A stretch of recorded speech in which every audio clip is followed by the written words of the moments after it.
இந்த செஷனுக்கான learning objectives என்னன்னு பார்ப்போம். First one is capitalism. Capitalism பத்தி இன் டீடைல்டா டிஸ்கஸ் பண்ணலாம். அப்பதான் வந்து ஃபுல் வேர்ல்ட் வார் ஒன்னோட எஃபெக்டை வந்து நம்மளால புரிஞ்சுக்க முடியும். செகண்ட் ஒன் இஸ் இம்பீரியலிசம் பத்தி படிக்க போறோம்.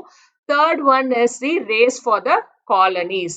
காலனிஸ் வந்து உருவாக்குறதுக்காக எப்படி பெரிய நாடுகள், யூரோப்பியன் நாடுகள் எல்லாம் சண்டையிட்டது அப்படின்றத பார்ப்போம்.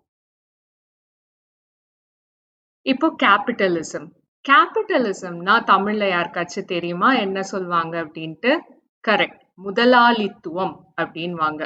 முதலாளித்துவம் அப்படின்னு வாங்க டெஃபினிஷன் என்னன்னு படிப்போம் ஃபர்ஸ்ட் கேபிட்டலிசம்க்கு. Okay, an economic and political system in which a country's trade and industry are controlled by the private owners for profit rather than by the state. என்ன சொல்றாங்க அப்படின்னா, ஒரு நாடு இருக்கு இல்லையா, ஒரு கண்ட்ரி இருக்கு. இப்ப நம்ம இந்திய நாடை எடுத்துக்கோங்க. இந்திய நாடை வந்து யார் கண்ட்ரோல் பண்றாங்க, யார் கவர்ன் பண்றாங்க? நம்ம கவர்மெண்ட் இல்லையா. கவர்மெண்ட்டை தான் இங்க வந்து என்னன்னு மென்ஷன் பண்றாங்க, ஸ்டேட் அப்படின்னு சொல்றாங்க. ஓகேவா? ஸ்டேட் இஸ் நத்திங் பட் நம்மளோட அந்த கண்ட்ரியோட கவர்மெண்ட் தான், விச் கவர்ன்ஸ் த கண்ட்ரி. ஓகேவா? ஸோ இந்த ஸ்டேட் ஆர் இந்த கவர்மெண்ட் தான் ஒரு நாடை வந்து கண்ட்ரோல் பண்ணும். எதெல்லாம் கண்ட்ரோல் பண்ணும்? மிலிட்ரி கண்ட்ரோல் பண்ணும், போலீஸ் கண்ட்ரோல் பண்ணும், அண்ட் ஈவன் ஒரு பொலிட்டிக்கல் சிஸ்டமே கூட கவர்மெண்ட் தான் கண்ட்ரோல் பண்ணும். அதை விட முக்கியமானது என்ன? ஒரு நாட்டுடைய பொருளாதாரம், அதாவது எக்கானமிக். எக்கானமிக்னா பொருளாதாரம். பொருளாதார அரசியல் அமைப்புகளை எது கண்ட்ரோல் பண்ணணும்? ஆக்சுவலா கவர்மெண்ட், ஸ்டேட் தான் வந்து கண்ட்ரோல் பண்ணணும்.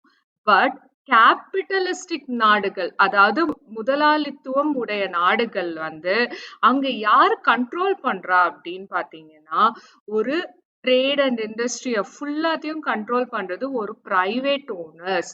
பல கம்பெனிஸோ பல பிரைவேட் இண்டஸ்ட்ரீஸையோ சேர்ந்தா அந்த பிரைவேட் ஓனர்ஸ் இருப்பாங்க இல்லையா, அவங்க தான் ஒரு நாட்டுடைய ட்ரேட் அண்ட் இண்டஸ்ட்ரி ஃபுல்லத்தையுமே கண்ட்ரோல் பண்ணுவாங்க அப்படின்னு சொல்.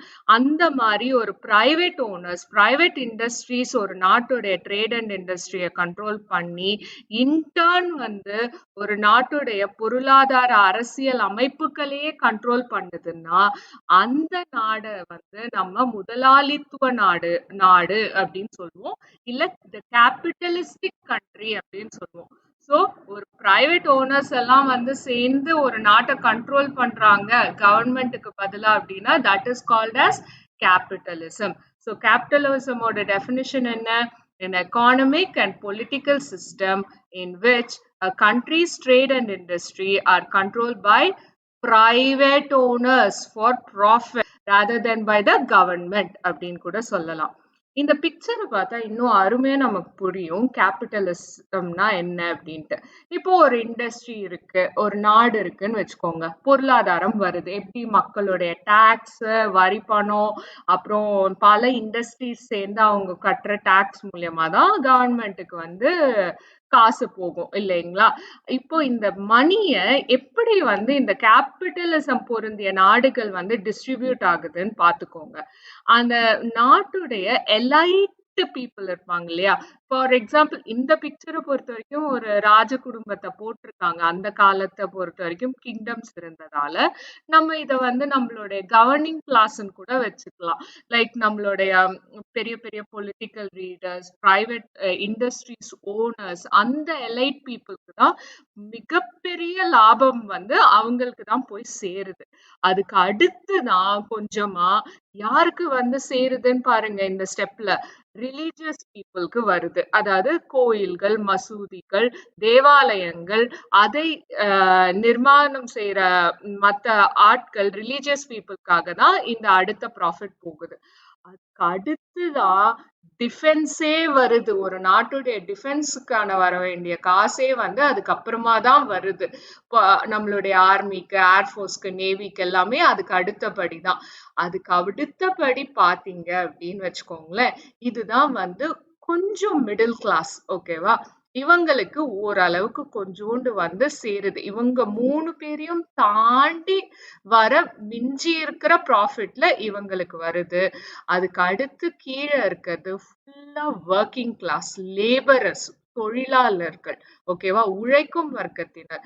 இவ்வளோ பேரையும் தாண்டி ஒரு ப்ராஃபிட் இந்த உழைப்பாளிகளுக்கு வரணும்னா அது மிக குறைவாகவே இருக்கும். ஆனா இந்த ஹோல் ஸ்ட்ரக்சரையும் தூக்கி நிறுத்துறது யாருன்னு நீங்க பாத்தீங்கன்னா இந்த உழைக்கும் வர்க்கத்தினரா தான் இருப்பாங்க. இவங்க லேபரர்ஸ் ஒர்க் பண்ணலன்னா இண்டஸ்ட்ரிக்கு ப்ராஃபிட்டே வராது. நம்ம கவர்மெண்ட்டுக்கு இந்த ப்ராஃபிட் எப்படி வருது, இவங்களாலதான் வருது. ஆனா இந்த ப்ராஃபிட்டோடைய இதுல பங்கு கடைசியா மிஞ்சி போனதுதான் இவர்களை வந்து சேருது. இதுதான் ஒரு கேபிட்டலிசம் உடைய ஸ்ட்ரக்சர். இத பார்த்தாலே நமக்கு ஒரு கேபிட்டலிஸ்டிக் நாடு வந்து எப்படி இருக்கும் அப்படின்றது நமக்கு தெரிய வந்துருது. ஓகேவா? சோ திருப்பியும் ஒரே ஒரு வாட்டி டெஃபினிஷன் ரீகேப் பார்த்துருவோம். An economic and political system in which a country's trade and industry are controlled by the private owners for profit rather than by the state. Rise of monopoly capitalism. ஓகேவா? Monopoly capitalism. மோனோபோலினா ஒரே இடத்துல வரிகள், profit, சொத்துக்கள் எல்லாமே குவிஞ்சு கிடைக்கிறது தான் monopoly. ஒருத்தரே அதை வச்சு வியாபாரம் பார்க்கறதுக்கு பேர் தான் மோனோபோலி. அப்படிப்பட்ட மோனோபோலி கேபிட்டலிசம்னா என்ன அப்படின்னு பார்த்துருவோம். After 1870, the alliance of industry and finance seeking profits in markets for goods and capital, which was an essential characteristic of imperialism, became evident in the later half of the 19th century. The old ideas of free trade collapsed. என்ன சொல்றாங்க இங்க 1870க்கு அப்புறமா the alliance of industry and finance seeking profits in markets for goods and capitals, அதாவது ஒரு industry வந்து and ஃபினான்ஸோ எதுக்காக மார்க்கெட்ல வந்து அவங்க ஒரு இண்டஸ்ட்ரி நடத்துறாங்க, ஒரு கடை போடுறோம், நம்மளே எதுக்காக போடுறோம், அஃப்கோர்ஸ் ஒரு மார்க்கெட்டோடைய குட்ஸ் அண்ட் கேபிட்டலை பிடிக்கதான் எல்லாத்தையும் இன்வெஸ்ட் பண்றோம். எதனால பண்றோம்? ப்ராஃபிட் கிடைக்கும் அப்படின்றது தான் இல்லையா? ப்ராஃபிட்டை ஈட்டணும், நிறைய சம்பாதிக்கணும்ன்ற ஒரு எண்ணத்துலதான் நம்மளா இருந்தாலுமே ஒரு இண்டஸ்ட்ரியை ஸ்டார்ட் பண்ணுவோம் இல்லையா? இதுதான் எசென்ஷியல் கேரக்டரிஸ்டிக் ஆஃப் இம்பீரியலிசம் கூட. என்னது? லாபம் தீட்டுறது. ஓகேவா? ஆனா இது எவ்வளோக்கு எவ்வளோ அதிகமாயிடுச்சு, செல்ஃபிஷ் ஆயிட்டாங்க அந்த இண்டஸ்ட்ரியலிஸ்ட் அப்படின்றத பார்க்க எப்போ முடிஞ்சது ரொம்ப எவிடென்டா அப்படின்னா 19th செஞ்சுரியில தான் நம்மளால இத ரொம்ப பார்க்க முடியுது. எது?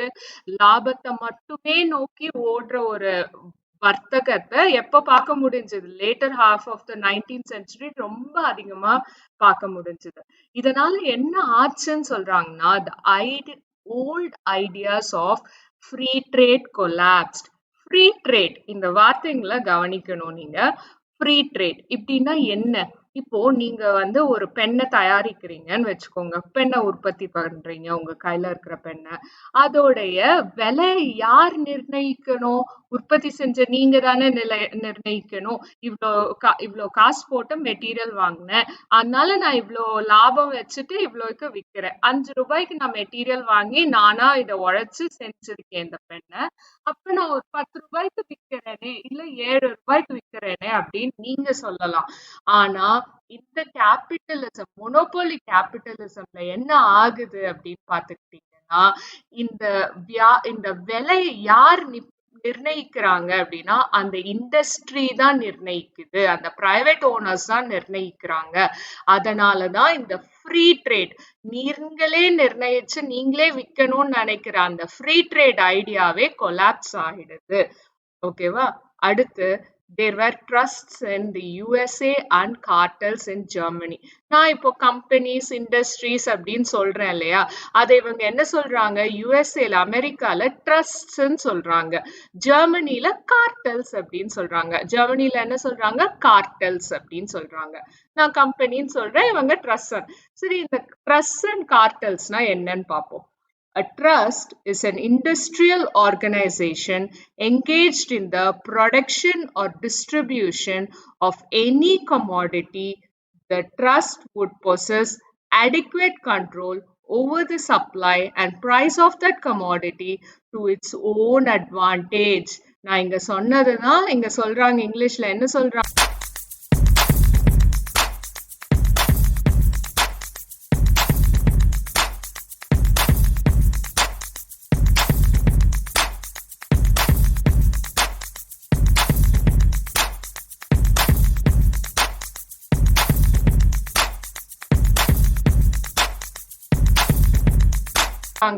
ஒரு ட்ரஸ்ட் அப்படின்றது ஒரு கம்பெனி, ஒரு இண்டஸ்ட்ரியல் ஆர்கனைசேஷன். அது என்ன பண்ணும்? ஒரு ப்ராடக்ட ப்ரொடியூஸ் பண்ணும், டிஸ்ட்ரிபியூட் பண்ணும். கரெக்டா? அதை ப்ரொடியூஸும் பண்ணும், அதுக்கு அடுத்து அதை போய் எடுத்துட்டு போய் விற்கணும் இல்லையா? அதுதான் டிஸ்ட்ரிபியூஷன், செல்லிங். ஓகேவா? டிஸ்ட்ரிபியூட் பண்ணி செல் பண்ணது. அந்த அந்த ட்ரஸ்ட் தான் என்ன பண்ணுது? It has adequate control. முக்கியமான கண்ட்ரோல் எல்லாமே இந்த கம்பெனி ட்ரஸ்ட் கிட்ட தான் இருக்கும். என்ன மாதிரியான கண்ட்ரோல் இருக்கும்? Over the supply and price of that commodity. எவ்வளோ நம்ம ப்ராடக்ட்ஸ் ப்ரொடியூஸ் பண்ணும், எவ்வளோ சப்ளை பண்ணணும், அந்த ப்ராடக்டுடைய விலையோடைய நிர்ணயம் யார் செய்யறாங்களாம்? இந்த trust. Trust is an industrial organisation. இதுதான் இந்த விலைய நிர்ணயம் செய்யுது. இது எப்படி இந்த விலையை நிர்ணயம் செய்யுதுன்னு பாத்தீங்கன்னா, டு இட்ஸ் ஓன் அட்வான்டேஜ். நம்ம லேபரர்ஸ்க்கு இவ்வளவு காசு தரணும், நம்ம இவ்வளவு எடுத்துக்கலாம் போதும் அப்படின்னு நினைச்சு பண்ணுதா அப்படின்னா இல்லையா? எப்படி செய்யுது? To its own advantage. தன்னுடைய லாபத்தை பார்க்கவே இது அந்த விலை நிர்ணயம் செய்யப்படுது அப்படின்னு சொல்றாங்க. சோ இதுதான் மோனோபோலி கேபிட்டலிசம். ஓகேவா? முற்றுரிமை முதலாளித்துவம். ஓகேவா? அடுத்து இம்பீரியலிசம். இம்பீரியலிசம்னா என்ன அப்படின்னு பார்ப்போம். Definition. Imperialism, policy of extending a country's power and influence through colonization, use of military force or other means. ஓகேவா? என்ன சொல்றாங்க? இம்பீரியலிசம்னா policy of extending a country's power. கேபிட்டலிசம்னா ஃபர்ஸ்ட் என்ன நம்ம பார்த்துட்டோம். இண்டஸ்ட்ரீஸ் எல்லாம் ஒரு நாட்டுடைய கண்ட்ரோலையே எடுத்துக்குது தன்னுடைய ட்ரேடால அப்படின்னு. இதோட அந்த நாட்டுடைய செல்ஃபிஷ்னஸ் போகுதா அப்படின்னா இல்ல. நமக்கு தான் லாபம் வந்துச்சுல்ல, போதுமே அப்படின்னு நினைச்சுக்கிறாங்களா அப்படின்னா இல்லையா? என்ன பண்றாங்க அந்த நாடு? இன்னும் ப்ராடக்ட்ஸ் நம்ம எடுத்துக்கணும், இன்னும் லாபத்தை திரட்டணும்ன்ற நோக்குல என்ன பண்றாங்க? அந்த கண்ட்ரி இன்னொரு கண்ட்ரிய போய் இன்ஃப்ளூயன்ஸ் பண்ணுது. எப்படி அந்த இன்னொரு கண்ட்ரியை போய் இன்ஃப்ளூயன்ஸ் பண்ணுது? த்ரூ காலனைசேஷன் அப்படின்றது. அந்த கண்ட்ரியையே தன்வயப்படுத்திக்குது. ஓகேவா? அது எப்படி சாத்தியமாகுது? காலனைசேஷன் எப்படி சாத்தியமாகுது? ஒண்ணு நாங்க வியாபாரம் செஞ்சு தரோம் அப்படின்னு இண்டஸ்ட்ரி மூலியமா போலாம், அதுதான் த அதர் மீன்ஸ். இன்னொன்னு பை யூசிங் மிலிட்ரி ஃபோர்ஸ். அந்த நாடை கேப்சர் பண்ற மூலியமா கூட அந்த நாடு இந்த முதலாளித்துவ நாடுகளுக்கு காலனியா மாறும். இந்த இம்பீரியலிசமுடைய மிகப்பெரிய எக்ஸாம்பிள் எது காலனைசேஷனுக்குன்னா நம்ம இந்தியா தான். நம்ம பிரிட்டிஷர்ஸ்கோடைய காலனியா இருந்தோம் இல்லையா? சோ அவங்க நம்ம நாட்டுல வந்தது இண்டஸ்ட்ரியை யூஸ் பண்ணி ட்ரேடு இதெல்லாம் ப்ரொடியூஸ் பண்ணி தரோம் அப்படின்னு சொல்லி பை அதர் மீன்ஸ்ல தான் வந்தாங்க. இன்னும் பல நாடுகள்ல, ஆப்பிரிக்கா போன்ற பல நாடுகள்ல காலனிஸ் ஆக்கும் போது பல மற்ற கண்ட்ரிஸ் எல்லாம் மிலிட்ரி ஃபோர்ஸ் யூஸ் பண்ணி வந்திருக்கு. சோ இததான் இந்த மாதிரி அடுத்த நாட்டை அபகரிக்கிறதோ இல்ல தன்வயப்படுத்திக்கிறதுக்கு பேரோ தான் இம்பீரியலிசம். சோ இம்பீரியலிசம்னா என்ன? Policy of extending a country's power and influence through colonization, use of military force or other means. இதுல அடுத்த பாயிண்ட் என்ன சொல்றாங்க இம்பீரியலிசம்லன்னா பாத்துக்கோங்க. Capitalism led to imperialism. Imperialism வளர்த்ததுக்கான முக்கியமான காரணம் என்ன? கேபிட்டலிசம் தான் அப்படின்றாங்க. அதே மாதிரி imperialism became the total logic of total militarization and total war. என்ன சொல்றாங்க? இம்பீரியலிசம் தான் முற்றும் முதலும் லாஜிக் ஆஃப் மிலிட்டரைசேஷன் அண்ட் வாரே. ஒரு நாட்டுல ஒரு வார், ஒரு 2 நாடுகளுக்கு வார் உண்டாச்சுன்னா அந்த காலத்துல காரணமே இம்பீரியலிசம் தான். இப்பேற்பட்ட இம்பீரியலிசத்தை லெனின் போன்ற மிகப்பெரிய ரெவல்யூஷனரிஸ்ட் என்ன சொல்றாரு அப்படின்னா, imperialism is the highest stage of capitalism அப்படின்றாரு. லெனின் தான் வந்து ஆஃப்டர் வேர்ல்ட் வார் ஒன் ஒரு ரஷ்யன் ரெவல்யூஷனை உருவாக்கி ரஷ்ய மக்களை ஆஃப்டர் வேர்ல்ட் வார் ஒன் வந்து முன்னேற்றம் செஞ்சது லெனின் தான்.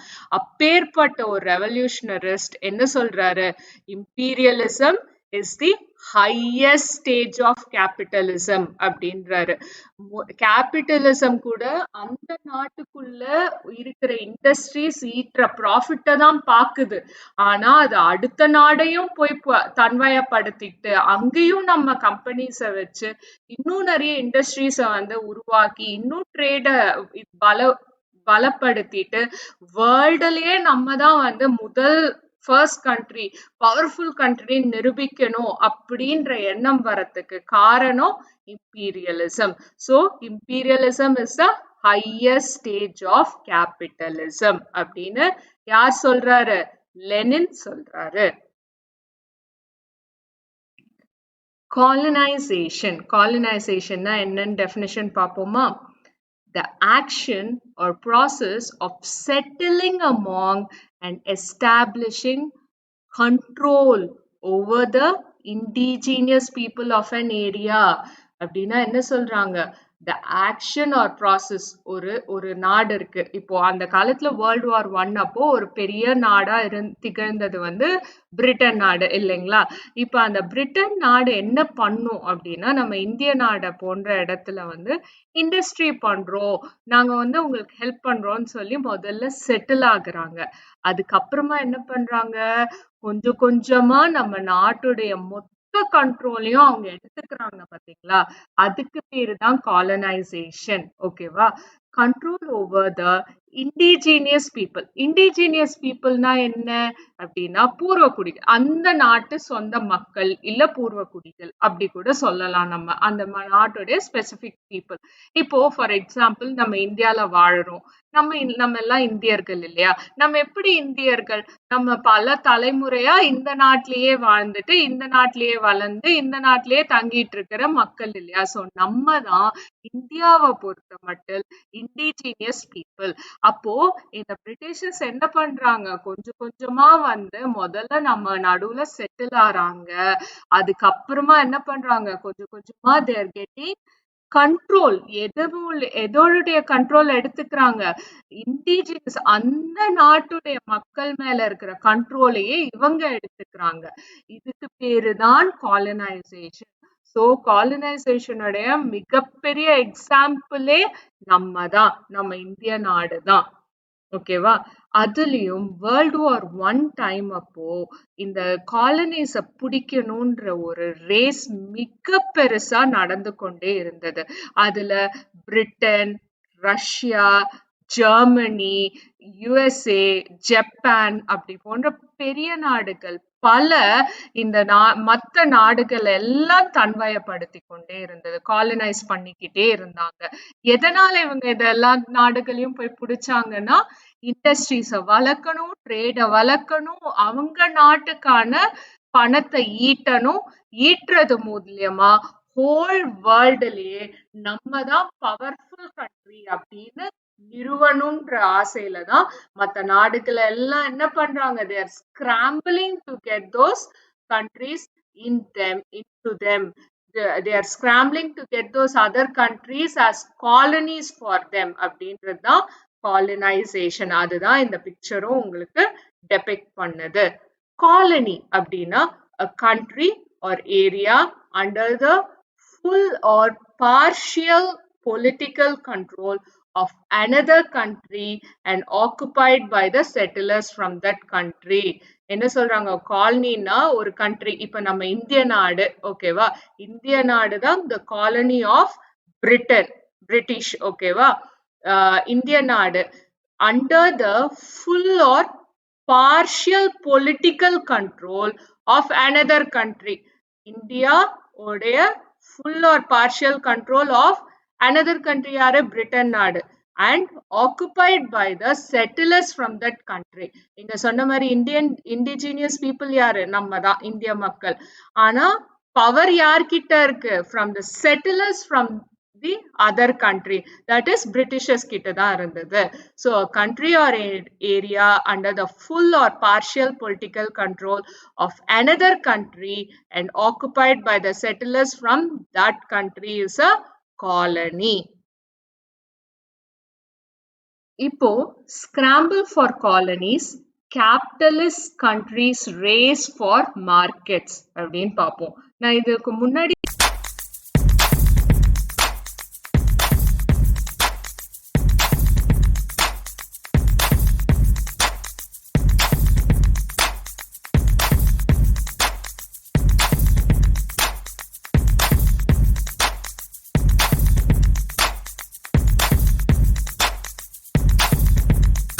ஸ்லைட்லயே சொன்ன மாதிரி ஒரு பெரிய ரேஸ் நடந்துட்டே இருந்தது பெரிய பெரிய நாடுகளுக்கு நடுவுல.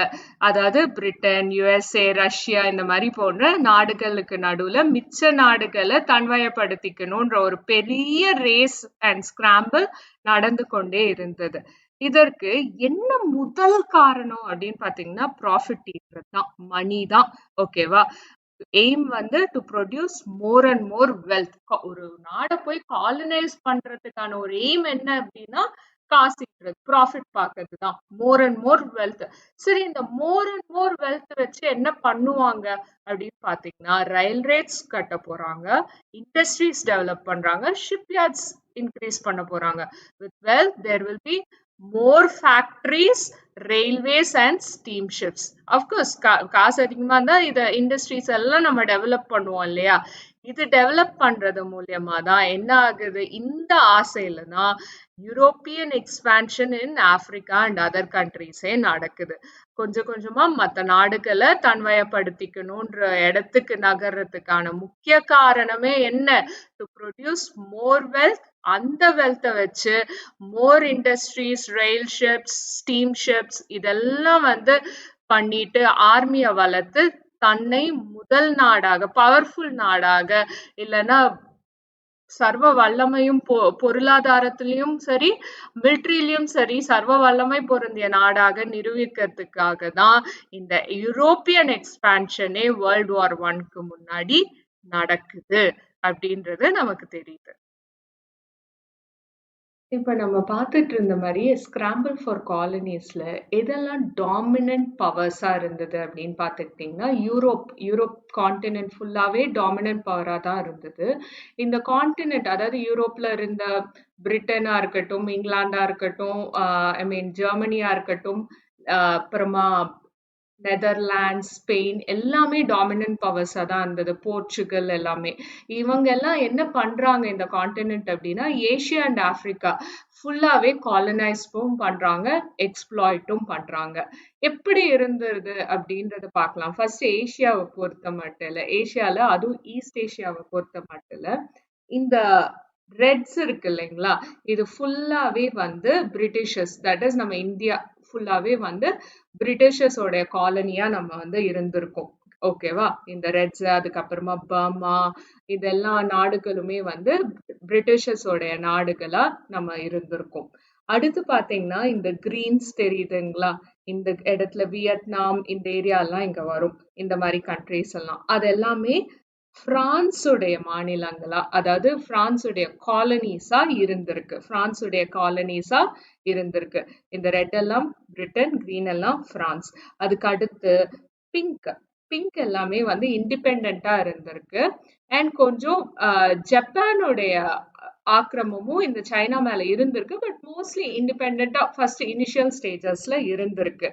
அதுக்கப்புறமா இந்த ஆரஞ்சஸ் எல்லாமே நெதர்லாண்டோட காலனிஸா இருந்திருக்கு.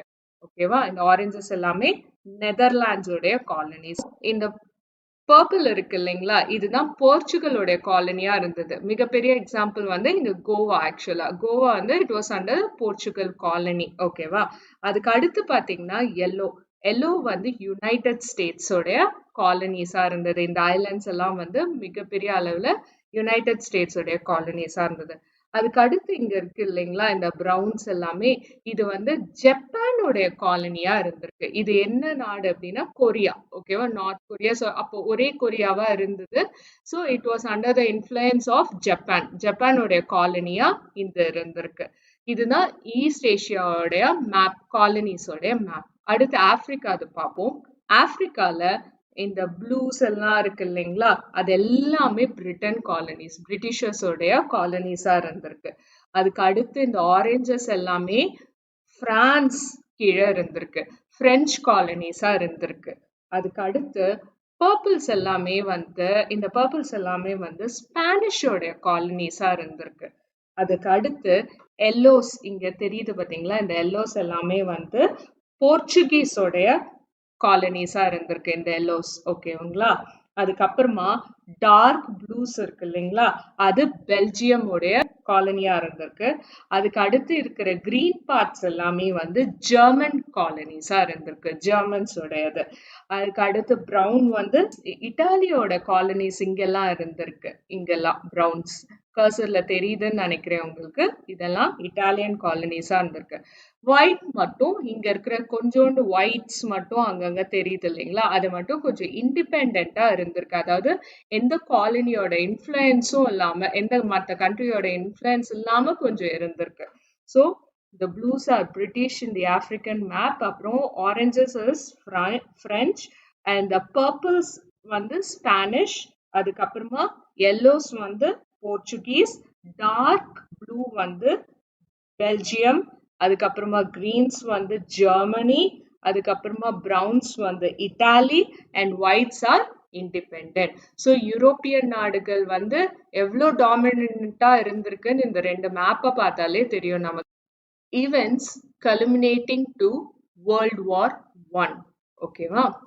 அதாவது சில இவெண்ட்ஸ் எல்லாம் நடந்திருக்கும் வேர்ல்டு வார் ஒன்னுக்கு முன்னாடி. அந்த இவெண்ட்ஸ் எல்லாம் என்ன, எதனால அந்த இவெண்ட்ஸ் தான் மெயின் ரீசன்ஸா கூட இருக்கலாம், இல்ல அந்த இவெண்ட்ஸ் தான் அந்த செஞ்சுரிய ஷேப் பண்ணதா கூட இருக்கலாம். அந்த மாதிரியான இவெண்ட்ஸ் என்ன அப்படின்றத பார்ப்போம். வேர்ல்டு வார் ஒன் உருவாக்குறதுக்கு 1789ல என்ன ஆகுதுன்னா, அப்பவே 1789லயே political and social process culminated to the First World War One.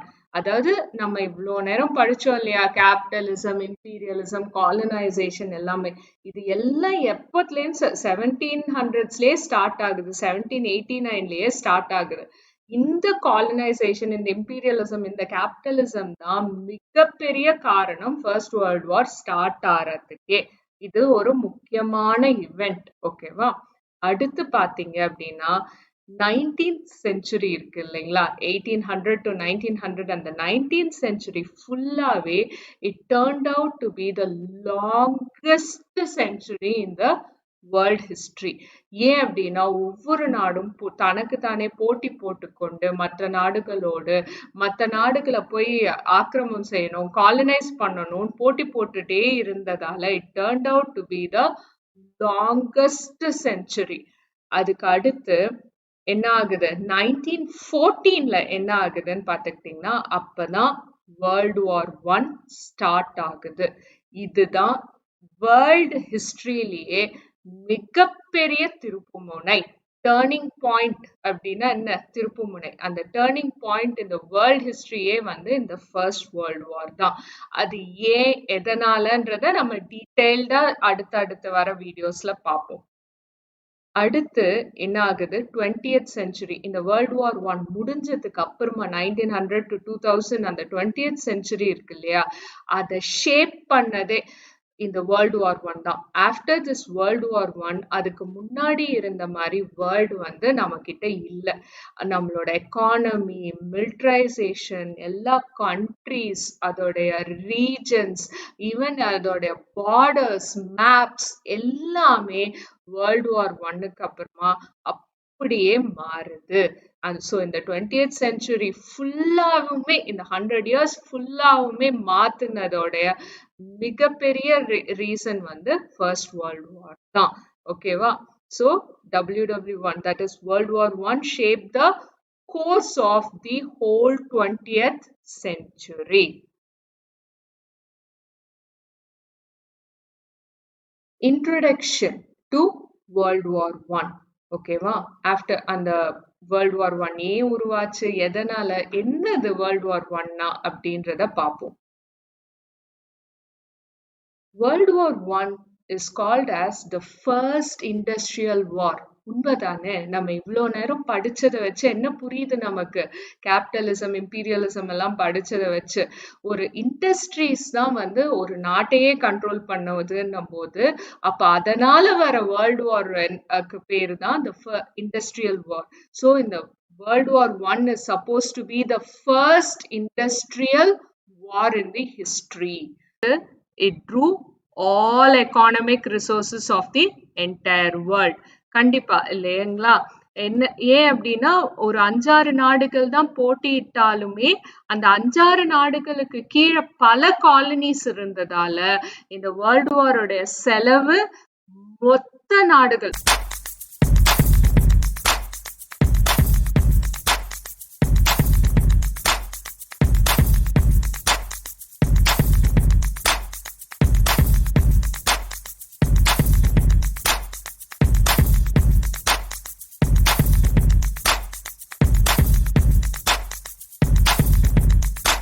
World ஃபுல்லா இருக்கிற கண்ட்ரிஸ் எல்லாத்தோடைய எக்கானமிக் ரிசோர்ஸஸையும் எடுத்துச்சு. அதுக்கு அடுத்து எஃபெக்ட்ஸ். இதோடைய மிகப்பெரிய தாக்கங்கள் யாருக்கு எஃபெக்ட் ஆச்சு அப்படின்னு பாத்தீங்கன்னா சிவிலியன் பாப்புலேஷன் தான். The large sections of the civilian population. ஏன் அப்படி சொல்றாங்க? இது ஃபர்ஸ்ட் இண்டஸ்ட்ரியல் வார், கரெக்டா? இண்டஸ்ட்ரீஸ்க்கு நடுவுல ஆரம்பிச்ச ஒரு வார் தான் இல்லையா? ஸோ இண்டஸ்ட்ரீஸ்க்காக தான் இந்த வாரே உருவாக்கப்பட்டிருக்கு. அது என்ன பண்ணுது இந்த industries? It takes all the economic resources of the entire world for this World War I. கரெக்டுங்களா? அப்போ எல்லா எக்கானமிக் ரிசோர்ஸும் வாருக்கே போயிடுச்சுன்னா மிச்ச விலைவாசிகள் எல்லாமே பயங்கரமா கூடுதலா ஏறி இருக்கும் இல்லையா? அதை அஃபோர்ட் பண்றதுக்கு இந்த பாப்புலேஷனுக்கு வேலை இருந்திருக்கணும். அப்போ இந்த இண்டஸ்ட்ரீஸ் அதுக்கே எல்லாமே செலவழிச்சிட்டு இருக்கு, பெருசா வாங்கறதுக்கு ஆளுங்க இல்லைன்னும் போது இண்டஸ்ட்ரீஸையும் கண்டிப்பா மூடி இருப்பாங்க. அப்போ இவங்களுக்கு பாப்புலேஷன், சிவிலியன் பாப்புலேஷனுக்கு வேலை இல்லாமையும் போயிருக்கும். பணம் இல்லாமல், காசு இல்லாம என்ன வாங்குவாங்க, ஃபுட் எப்படி சாப்பிடுவாங்க அப்படின்ற ஒரு சூழ்நிலைகள் எல்லாம் பயங்கரமா வேர்ல்டு வார் ஒன்னுக்கு அப்புறமா எழுந்துச்சு. ஃபெமைன் இருந்தது, டிராப்ட்ஸ் இருந்தது, இதுல ஃப்ளூஸ் வந்தது. இந்த மாதிரி நிறைய பாதிப்புகள் வந்ததால சிவிலியன் பாப்புலேஷன் தான் மிகப்பெரிய அழிவுகளையும் பாதிப்புகளையும் சந்திச்சிருக்காங்க. அதுக்கப்புறமா the major empires lay shattered. Germany, Austria, Hungary and Ottomans இவங்களோட எம்பையர்ஸ் எல்லாம் சின்ன பின்னமாக்கப்பட்டது. the major empires lay shattered. அதுக்கப்புறமா the biggest outcome வந்து ரஷ்யன் ரெவல்யூஷன். வேர்ல்டு வார் ஒன்னோடைய பிக்கெஸ்ட் அவுட்கம் என்ன அப்படின்னா the ரஷ்யன் ரெவல்யூஷன் தான். அடுத்தடுத்து வர பல ரெவல்யூஷனுக்கு வழிகாட்டுதலாக இருந்ததே இந்த ரஷ்யன் ரெவல்யூஷன் தான். எப்படி மக்கள் நினைச்சா தன் நாட்டையும் காப்பாத்தி தன்வயப்படுத்திட்டு நாட்டையும் முன்னேற்ற முடியும் அப்படின்றதுக்கான பிக்கஸ்ட் எக்ஸாம்பிள் இந்த ரஷ்யன் ரெவல்யூஷன் தான். இதோடைய மிகப்பெரிய கதாநாயகர் தான் லெனின். அவரை பத்தி தான் நம்ம ப்ரீவியஸ் ஸ்லைட்லயும் படிச்சோம். இதுக்கு அடுத்து world peace. We got world peace through League of Nations. எப்படி நமக்கு வேர்ல்டு பீஸ், எல்லாம் வார் எல்லாம் முடிஞ்சு எல்லாரும் திருப்பியும் சண்டைக்கு போகாம பீஸ்ஃபுல்லா இருக்கிற சிச்சுவேஷன் எப்படி வருது அப்படின்னா த்ரூ லீக் ஆஃப் நேஷன்ஸ். இப்ப நமக்கு இருக்கிறது united nations of organisation, UNO இல்லையா? நமக்கு எல்லாம் தெரியும். ஸோ இது யுஎன்ஓ வந்து வேர்ல்டு வார் டூக்கு அப்புறமா வந்தது. பட் வேர்ல்டு வார் டூக்கு முன்னாடியும் வேர்ல்டு வார் ஒன்க்கு அப்புறமாவும் இந்த இடைப்பட்ட காலத்துல பெரும்பாலான ஒரு பீஸ்ஃபுல்லான ஒரு அட்மாஸ்பியரை மெயின்டைன் பண்றதுக்கு முக்கியமான காரணம் league of nations. Recap. Capitalism and imperialism பத்தி படிச்சோம். அதுக்கு அடுத்து ரேஸ் ஃபார் காலனிஸ், எப்படி பல முதலாளித்துவ நாடுகள் வந்து மிச்ச நாடுகளை தன்வயப்படுத்திக்க போட்டியிட்டதுன்றதையும் பார்த்தோம். அதுக்கு அடுத்து வேர்ல்டு வார் ஒன்னோடைய காசஸ் அண்ட் எஃபெக்ட்ஸையும் நம்ம பார்த்தோம்.